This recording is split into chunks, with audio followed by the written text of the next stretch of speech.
Welcome to the 36th episode of Downtime Podcast. You have Alyssa and Kevin on the line. Kevin, how are you doing? I'm good. Just got off of work. Yeah, and I'm currently baking fish at the moment. Nice. What's your dinner tonight? Leftover Panda Express. And I'm sure in between your work and eating, you're just playing Monster Hunter. Yeah, pretty much.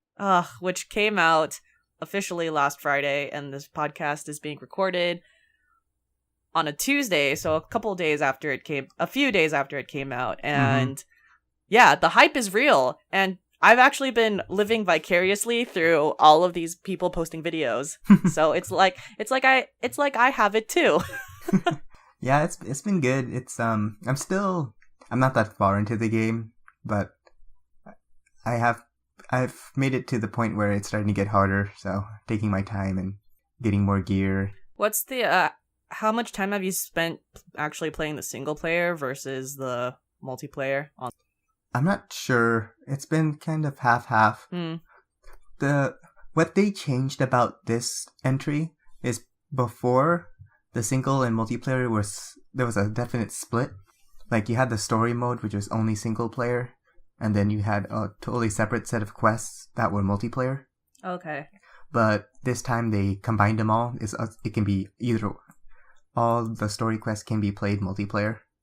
Oh, so isn't it kind of similar to the beta then? Where when, to unlock some of the things, you could either accomplish it single player or multiplayer? Pretty much, yeah.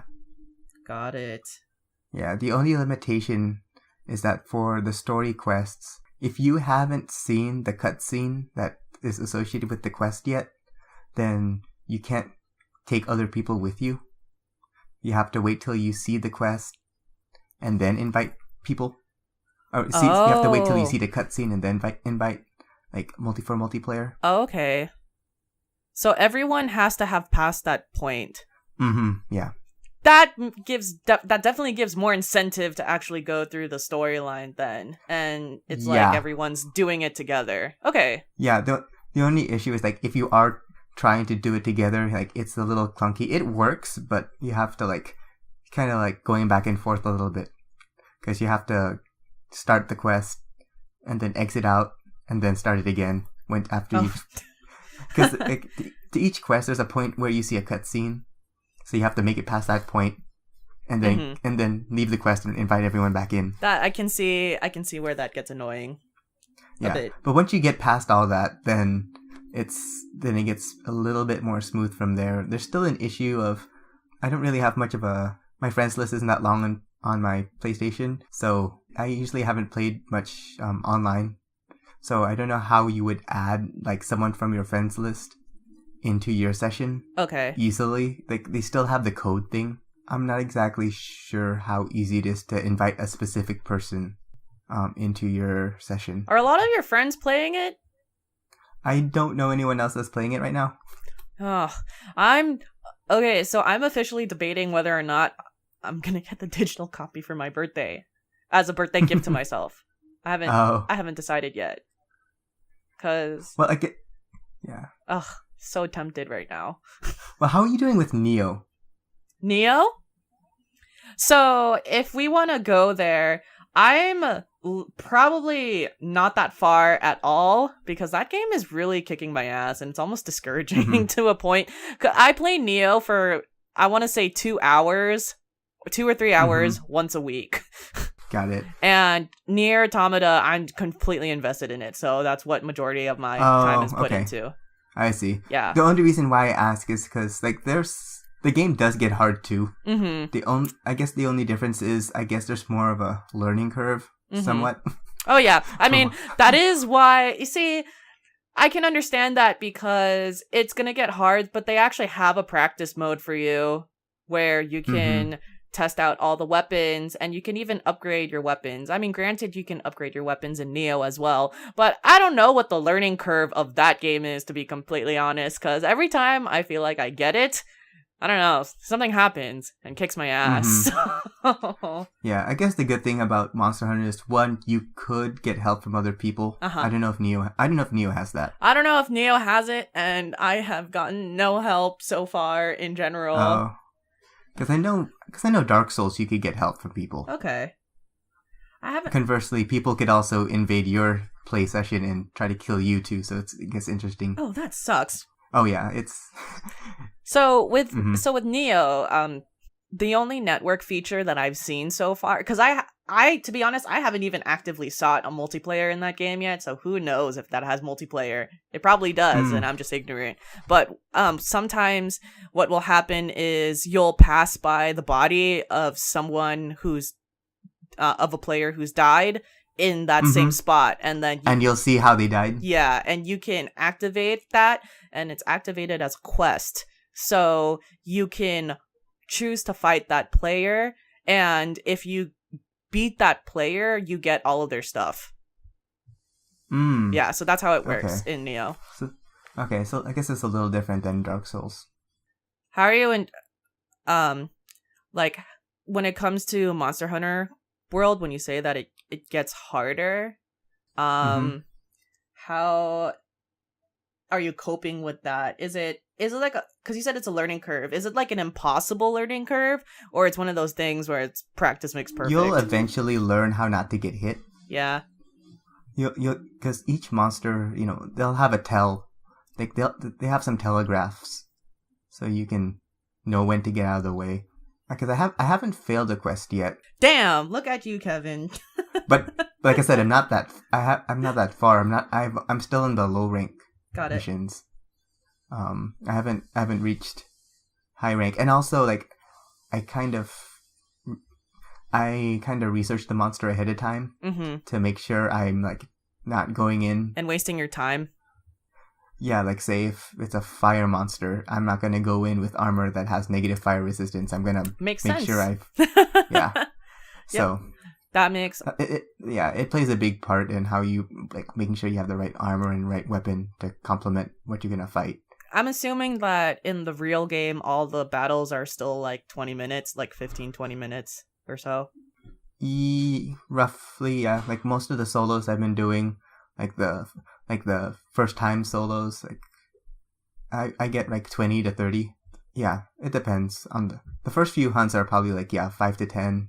But it depends on how used you are to the game, because I played Monster Hunter 4, so I knew most of the controls already.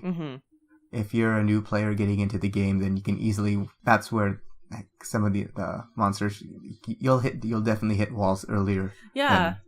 When I had the beta, the first mission was pretty okay, and the intermediate mission was really difficult for me to get because that freaking monster kept running everywhere, and it was really frustrating. Also, I'm assuming it's like this in the actual game, but they don't show you a health meter of that monster, correct?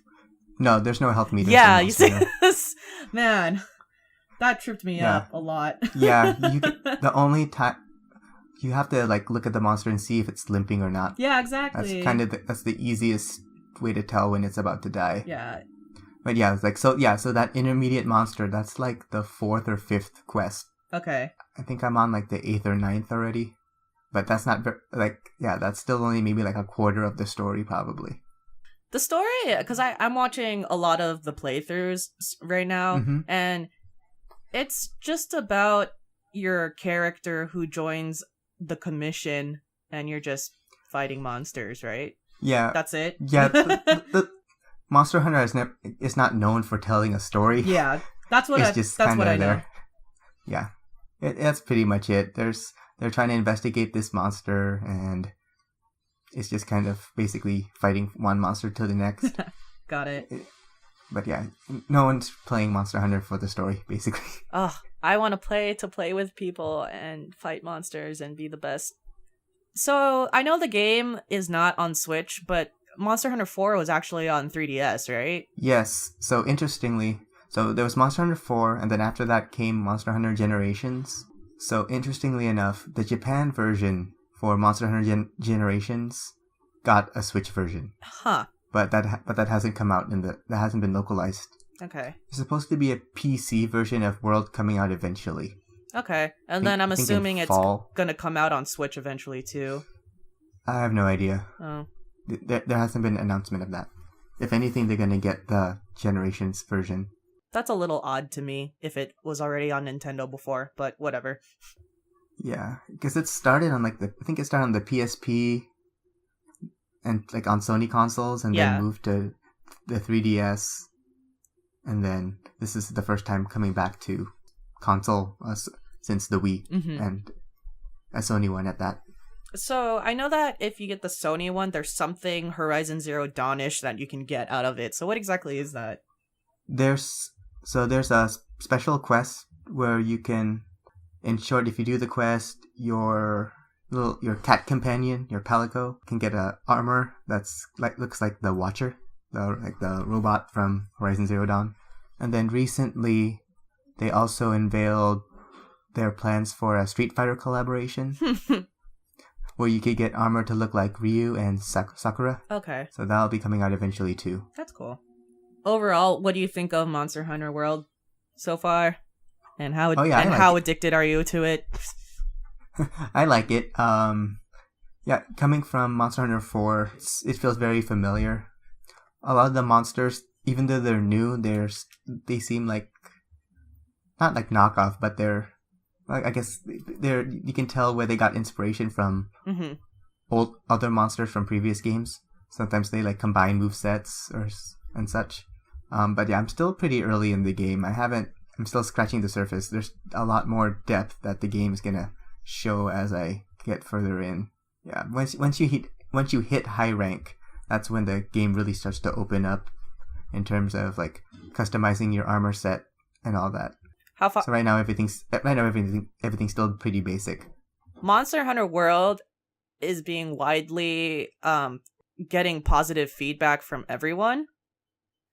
And I'm just curious why you think that that's happening all of a sudden. Not to say that it doesn't deserve it. It's kind of like how I felt about Persona 5. Like, all of a sudden, this Japanese game that usually doesn't come out to the US is like, everyone's loving it, which I think is cool. But curious for you as a fan, why you think the sudden surge of popularity is happening. For one, it came out on a console. I guess because this release was really geared for the West. I think coming out on consoles rather than a handheld. Another big thing they did is streamline a lot of aspects of the game. Okay. There used to be a lot of quests a whole separate quest where your goal was to gather this many herbs or this many mushrooms. Now they've combined it so like they can be side quests that tally up as you do your normal bigger quests. So you don't get it streamlines that so it's not you can do things in parallel. Got it. They made the armor system a lot easier to understand. Before you had to like add up points in order to even get a skill. Now you can get the skills outright and just make them stronger if you stack them. Making armor sets is a lot easier. Being a bit more transparent about how certain mechanics work or how certain combos are, or even like showing what monster weaknesses are and what they drop. Before you had to like rely on going on Google and the internet to figure out all that stuff. Now it's in the game. Okay. There's a lot of quality of life improvements that they made to the game that made it a lot easier to understand. Yeah, it makes it a really good entry point for newcomers. Makes sense. Yeah, it seems like a much more accessible game. Well, I'm glad you're enjoying it. So how about you? How's Nier going? Man, things are really picking up in Nier. I've passed by not passed by. Why did I say that? I finished ending A, which, by the way, obviously when you finish the first ending, it is complete but incomplete at the same time because there's a lot of questions you have. For example, they don't explain a lot about Adam and Eve, and then also you want to learn more about these machines and all of these aspects, which now ending B. I'm assuming the next ending I'm playing is ending B. Yes. Okay. There's a lot there's new scenes interjected as you're replaying with Yes. 9S, and it's getting a little more meaty into the story. Of course, there's a few things that still aren't being revealed yet, which I'm assuming will even progress further as you're playing the next endings after I finish ending B. But it's getting... The story is getting really interesting for me, and I'm starting to really like it, and characters that you kind of just not disregarded, but characters that kind of didn't seem important at first are all of a sudden getting their own storyline and kind of their own background, and it's kind of surprising. For example, in Pascal's Village, Simone. That's the best example of and you learning more about what the machines are. Exactly. So I'm really liking that, and that's honestly really sad. Some of these storylines, now that machines are showing their human emotion. So I am just really, I'm loving Nier right now. Man, this game is so awesome. It's so great. The hacking system, now that I have 9S, right, was obviously really difficult at first. Because it takes time to get used to. It takes time to get used to. I'm still getting used to it, to be completely honest. Yeah. But but God, when you do get that and you destruct the robot and it damages everyone around it too, it is so useful. It's so awesome. I'm but yeah, and then you know how to take over monsters too, or machines. Yes, I tried. Okay. I tried that for a bit. That was fun. Yeah. I think I haven't used that as much as I have, used some of the monsters as an extra person, as an extra, party member. So that's... Oh, yeah. So I've been using that more, but I have took over some of the machines, and it's fun. It's fun with the flying machines, especially. Oh, yeah. And, so there's now machine animals. Oh yeah, in the forest, right? Yeah. So I passed by a bunch of moose, and all of a sudden you see this monster with 4 legs chasing after me. I'm like, what the fuck? And then I realized, oh my god. Oh yeah. Oh my god, this is a freaking animal monster or animal machine. Right. That was a side quest, right? It wasn't even. I don't know if it was a side quest, but I just passed by it, and it attacked me. And I started freaking out.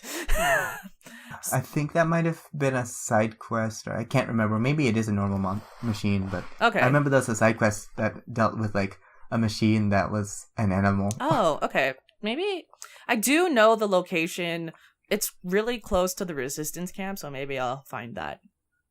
Also, oh man, like if you ever needed an incentive to figure out the freaking hacking system, all those gold robots that don't take damage unless you use the hacking system. Oh geez. In the desert, when you're passing by that gold tank robot and the tank doesn't go down unless you use the hacking system. Oh, that was so brutal because I hadn't figured out the hacking system yet. Yeah. That was a long battle. That was a really, really, really long battle. Yeah, there's a few gold robots out there. There's some in the city too. I remember. I passed by the simpler ones, and those were okay. But that tank, whew, that one sucked. That was bad.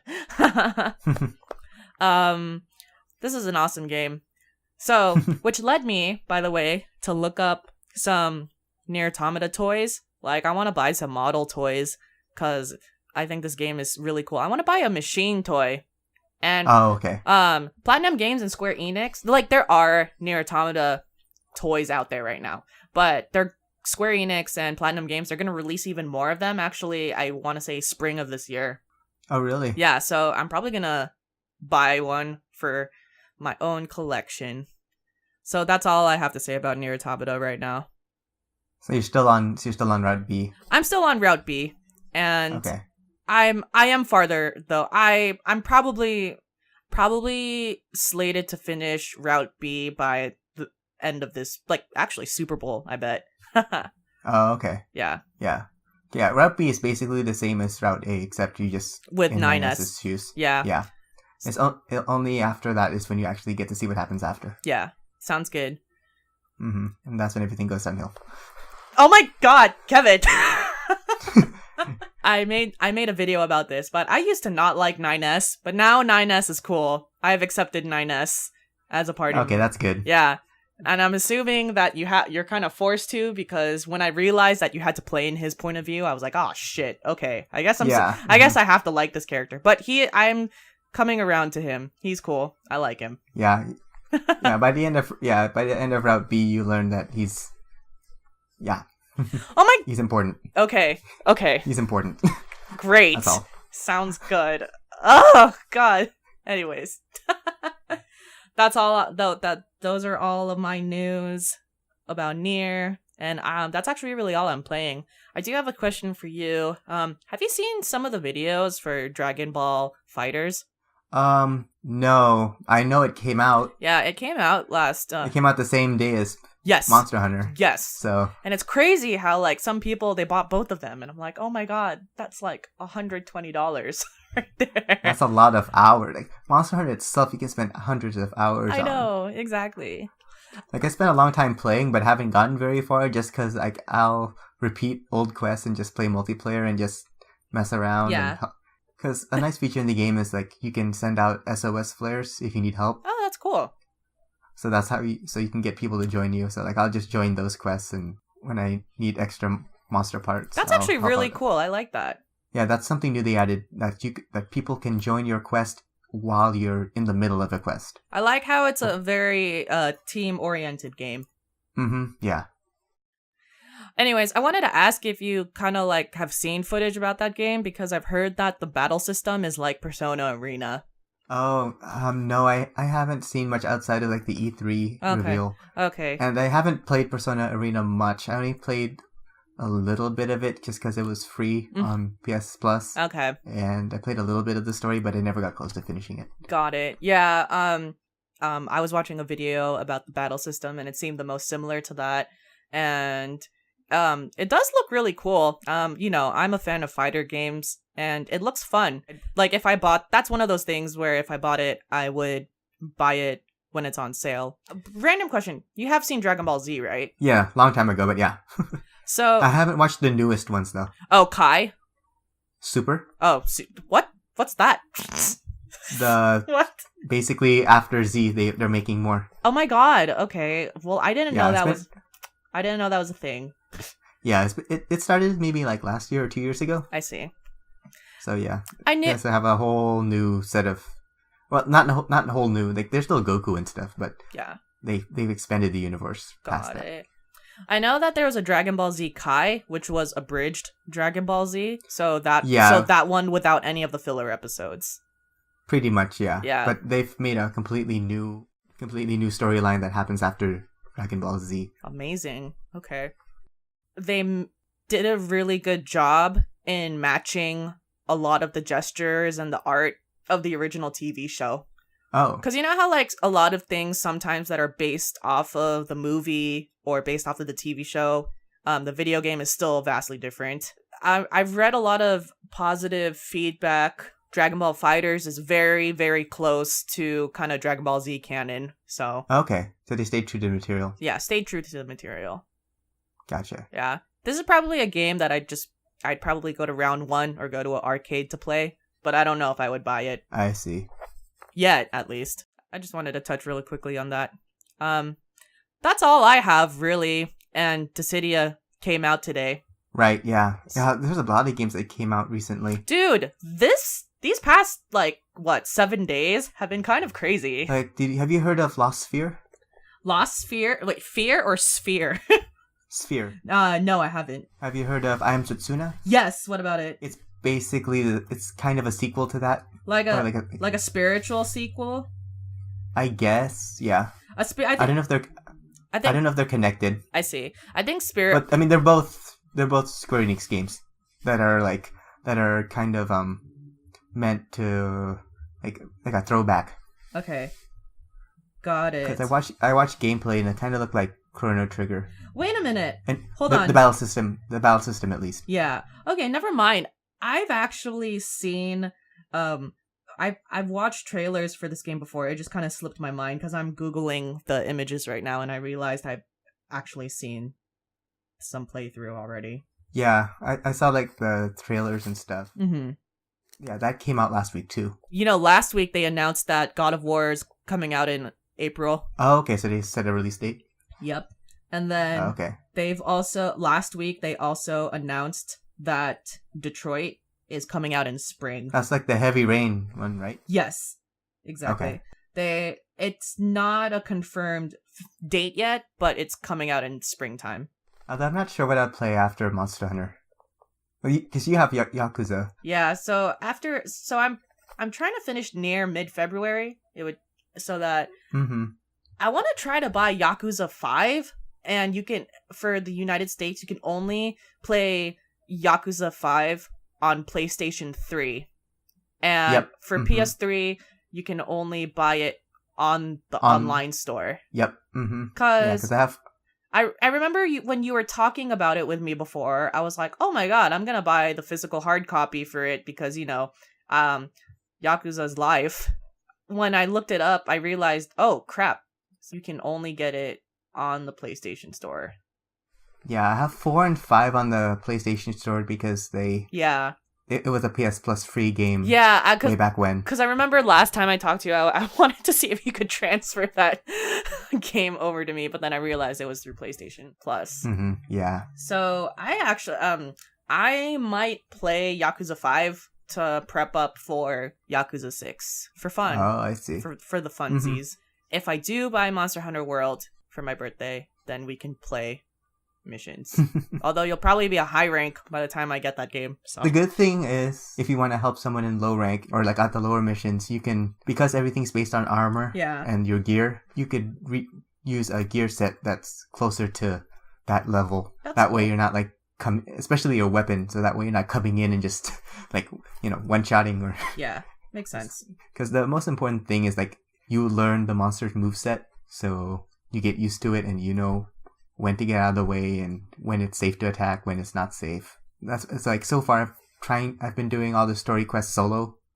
That way I think I can prove to myself that I actually understand the monster. Because otherwise you have people that jump into multiplayer and don't know what they're doing, like, and just get bodied because they didn't actually learn how the monster works. I think that's fun, figuring out how the different moves and their tell. Mm-hmm. At least it shows that you're really observing and playing the game carefully. Yeah, because in low rank you're able to take a few hits usually, but in high rank it's like sometimes it's like 2 or 3, maybe even 1 that you can take. Depending on how geared you are or how hard that monster is. So it gets real important to understand the monster in low rank, so that way when you fight the high rank version, you know what you're doing. Got it. Real quick before we sign off, you saw the not Oscars. What? Grammys? Grammys. There you go. I was like, what just happened last week? Admittedly, I only really watched it until the Bruno Mars performance because that's what I was waiting for, and then after that I kind of trailed off and then eventually started playing Monster Hunter. So yeah, I caught the tail end of it, and then they played a replay immediately after, and I ended up watching all the performances. By the way, was that always a thing that pretty much if you're nominated you performed at? I don't know. Okay, because yeah, that was a long show. I really liked the Logic tribute. I love that song. So, glad to see that. Yeah, that was the interesting thing, because I was wondering what the difference between Song of the Year and Record of the Year was.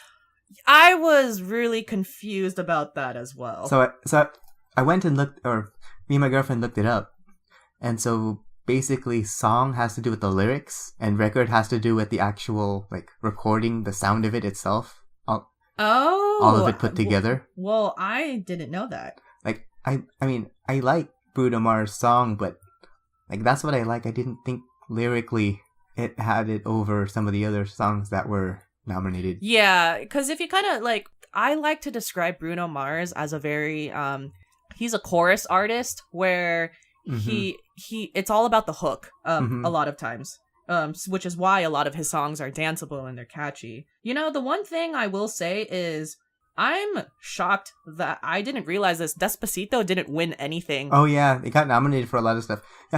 Yeah, Despacito was nominated for Song of the Year too. I was like, the lyrics, really? Okay. So the interesting thing is, if there was an award for songs that was based off of radio airplay and hits and like everything, Despacito would have won in those categories, because I actually saw a chart recently, and it was a chart by Billboards of the most, like, you know, song that maintained number one, the amount of requests it had, like streaming, you know, YouTube hits and whatever, and Despacito like toppled like everybody this year. Well, isn't there like a iHeart Music Awards or something? Yeah. That's probably the closest you get. Yeah. And then I know there's Billboard Awards too. Oh, that too, yeah. So probably both of those. Maybe MTV is the music video itself. Yeah. So it's different. Yeah. Also, I was kind of upset when I realized this, which is weird because I don't listen to this genre that much, but it bothered me that I didn't see it. But there's best rap song and best R&B song, but I didn't see a rock category. It may not. It may not have been televised. That makes me sad, actually. When I realized I'm it pretty wasn't sure televised, there is a rock. I kind of got upset realizing that. Yeah, I think there is a rock category, but they just didn't televise it. That sucks, man.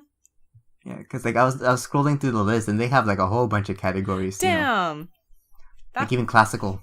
But yeah, that bothered me. Like, it's not my favorite genre, but I was like, how is this not in like televised? I know, they even televised the comedy album. Yeah, like what the hell, guys? I mean, I guess since Dave Chappelle was already there. Yeah, I don't know. I suppose. To all our listeners, you know, award shows don't mean anything. So, a lot of great songs are not even nominated for the Oscars. Grammys. So, yeah. Award shows are a social construct. And that's all. That's how we'll end this podcast, I suppose. I guess so. Do you have anything else to say? No, I'm good. All right, cool. Thank you, everyone, for listening to the 36th episode of Downtime Podcast. We'll talk to you all next week. See ya.